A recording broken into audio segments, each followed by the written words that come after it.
Talvez você nunca tenha reparado, mas as nossas convicções doutrinárias em matéria de religião, em geral, são formadas com base em versões unilaterais. Como é que funciona? A pessoa, por exemplo, nasceu na igreja X. Então, desde criança, ela aprendeu as doutrinas de X, aprendeu a defender X, ela aprendeu a explicar aqueles textos que aparentemente conflitam com X, aprendeu a refutar Y, por que Y está errado. E com base nessas versões unilaterais, a pessoa passa a defender uma presunção absoluta de que X está correto.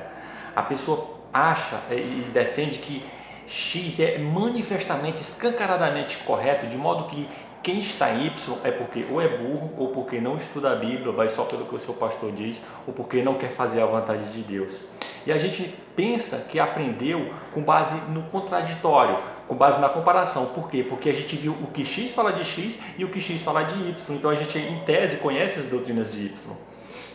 E aí quando a gente vai lendo ali a Bíblia e tal, e aí a gente vê um texto, poxa, esse texto aqui parece que conflita com X. O que a gente faz? A gente procura a resposta onde? Em X. A gente vai procurar um teólogo de X, vai procurar um livro de X, lá no site de X, e sempre existirá uma resposta. Só que se nós tivéssemos nascido em Y, nós também sempre teríamos uma resposta para Y.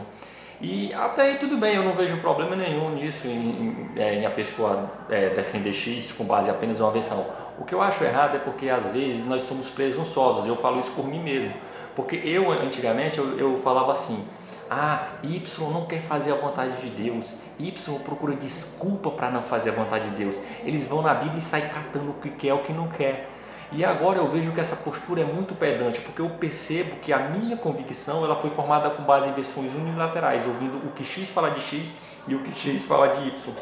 Normalmente, se a gente fosse mais imparcial e fosse ver os dois pontos de vista contados pelos eruditos de ambas as correntes, porque às vezes a gente ouve o que um irmãozinho lá, sem muito conhecimento de Y, fala, mas quando a gente olha a posição oficial, quando a gente olha os eruditos de ambas as correntes, em geral a gente percebe que há plausibilidade, há bons argumentos para ambos os lados, mas a gente não percebe isso, a gente percebe a plausibilidade apenas dos argumentos de X, até porque os argumentos de Y a gente geralmente não conhece ou só conhece contado por X, e se X conta o posicionamento de Y, a gente nunca concordará com Y.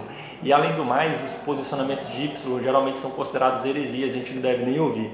E eu vou te dar aqui um exemplo de um tema aqui, para mostrar como minha postura foi pedante, e que depois que eu vi a divergência, eu vi que havia bons argumentos para ambos os lados. O objetivo não é te convencer desse ponto de vista, é apenas para você ver que existe plausibilidade de outro lado, e eu acho que isso nos ajuda a ser mais humildes, como me ajudou. Então, por exemplo, a questão do lava-pés. Eu sempre aprendi que o cristão ele precisava fazer o lava-pés lá na cerimônia da Santa Ceia. Bacana, para mim isso não havia dúvida nenhuma. Até que um dia eu visitei uma igreja e vi que lá as pessoas não faziam lava-pés, eles apenas tomavam o suco de uva e comiam o pão.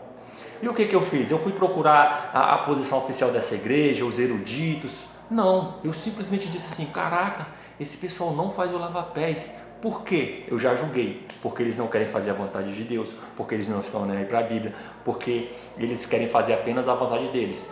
Comer o pão e tomar o suco é bom, agora lavar os pés, eles não vão querer fazer isso. Ocorre que outro dia eu visitando outra igreja, e essa outra igreja é uma igreja bem séria, eu vi que as pessoas também não faziam lavar pés, e eu achei estranho, poxa, por que eles não lavam os pés? Eu não conseguia visualizar nenhum argumento bom para justificar isso, porque a Bíblia é clara. Jesus disse, assim como eu vos lavei os pés, vós deveis lavar os pés uns dos outros. Só que eu decidi oportunizar o contraditório. Eu disse, não, cara, eu vou ver o que eles têm a dizer. Eu não acho plausível, eu não consigo visualizar um bom argumento, mas eu acho que é interessante eu ver. Então eu fui ler um artigo publicado por essa igreja, um artigo oficial, e aliás, eu não sei se é oficial, um artigo dessa igreja, e eu vi que havia muita plausibilidade no argumento. Não que eu tenha concordado necessariamente, não é essa a questão. A questão é que eu vi que existia um ponto de vista divergente que eu nunca tinha ouvido falar e que tinha plausibilidade, e eu, sem ouvir esse argumento, simplesmente julguei os caras dizendo, não fazem o lava-pés porque não quer fazer a vontade de Deus.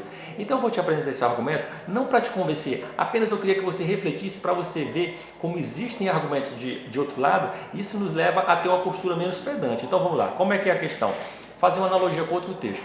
Há um texto bíblico que diz assim, saúdem-se uns aos outros com um ósculo santo, ou com um beijo santo. Algumas denominações religiosas entendem que, à luz desse texto, o cristão deve se cumprimentar necessariamente com um beijo. Lá nessas igrejas, eles não se cumprimentam com um aperto de mão, e sim com um beijo. Afinal de contas, o texto é claro: cumprimentem-se uns aos outros, ou saúdem-se uns aos outros com um beijo santo, não com um aperto de mão.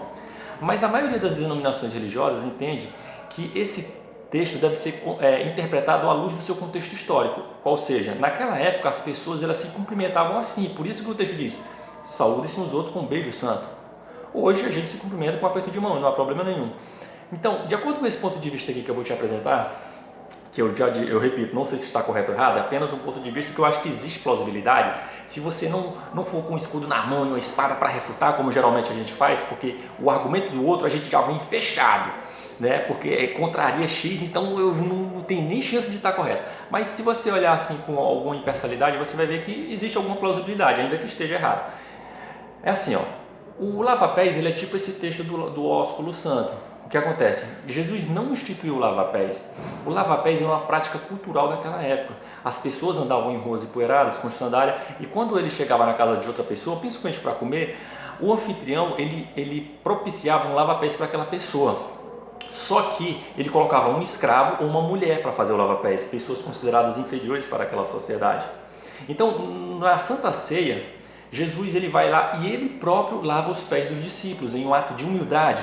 E aí ele vai e diz: olha, assim como eu vos lavei os pés, vós deveis lavar os pés uns dos outros. Mas esse mandamento precisa ser interpretado à luz desse contexto histórico, porque hoje ele não teria aplicabilidade. Naquela época as pessoas lavavam os pés, era uma prática cultural. E aí Jesus ele muda uma perspectiva, não vai ser o escravo que vai lavar, é você mesmo que vai lavar.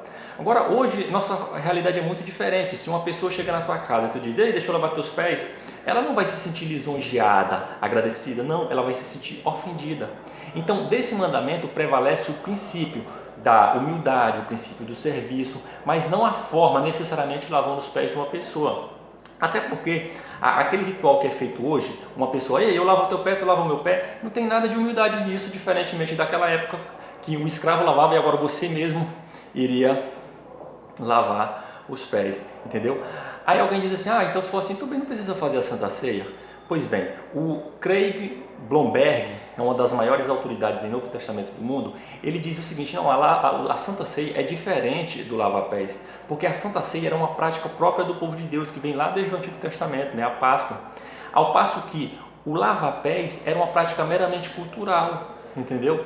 Então, olha, eu vi, pô, faz sentido esse ponto de vista. Não que ele necessariamente esteja correto, entendeu? Mas eu vi, pô, eu nunca tinha ouvido falar nisso. E aí eu percebi, olha como eu não estou apto a julgar com base em apenas uma versão da história, entende? Então, geralmente é assim, se a gente tivesse nascido em Y, nós sempre teríamos um argumento para Y. Então, isso não quer dizer que agora, eu tenho que discordar de X, não. Mas eu acho que isso deve nos levar a parar, né, no meu caso, né, me levou a parar de falar esse tipo de coisa. Quem não concorda comigo é porque está procurando desculpa para não fazer a vontade de Deus, está catando aqui e ali o que quer e o que não quer.